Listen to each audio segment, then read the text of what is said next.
घने जंगल में बहुत सारे मेंढक रहते थे। इन सभी मेंढकों ने सोचा कि हमें कहीं घूमने जाना चाहिए।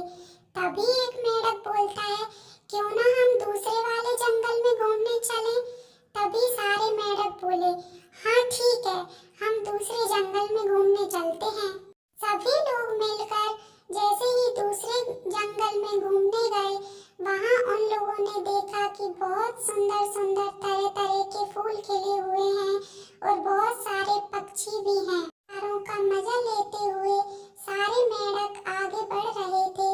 तभी अचानक से दो मेंढक एक बड़े से कुएं में जाकर गिर गए। अंदर से चिल्लाने लगे, बचाओ बचाओ, हमें कोई बचाओ। तभी सारे मेंढकों ने कुएं में देखा तो दो मेंढक कुएं में गिर गए थे और बाहर आने की कोशिश कर रहे थे, लेकिन बार बार छलांग लगाने के बाद भी वह दोनों बाहर नहीं निकल पा रहे थे।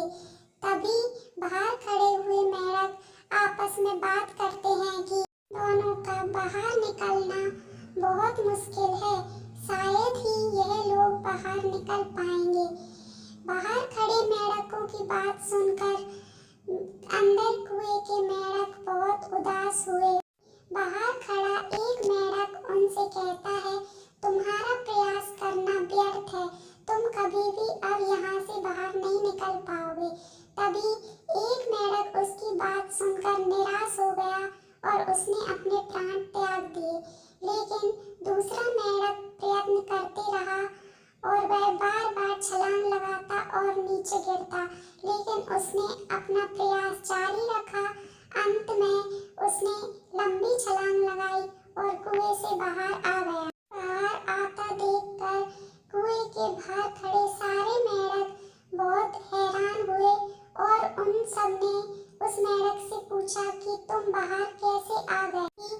उस मेंढक ने सभी मेंढकों को बताया कि वह कुछ भी सुन नहीं सकता है, और जब आप लोग उन दोनों मेंढकों से कह रहे थे कि तुम लोग कभी भी बाहर नहीं आ पाओगे, जब उसको कुछ भी सुनाई नहीं दे रहा था, बल्कि उसको ऐसा लग रहा था कि आप मुझे बोल रहे हो कि हाँ कोशिश करो, तुम बाहर आ सकते हो। और मैंने अपना प्रयास जारी रखा जिससे मैं बाहर निकल सका। इस कहानी से क्या सीख मिलती है? हमें इस कहानी से यह सीख मिलती है कि हमें कभी भी नकारात्मक नहीं सोचना चाहिए, हमेशा सकारात्मक सोच रखनी चाहिए। अगर हम सकारात्मक सोच रखते हैं तो हम कुछ भी कर सकते हैं और दूसरों की बातों में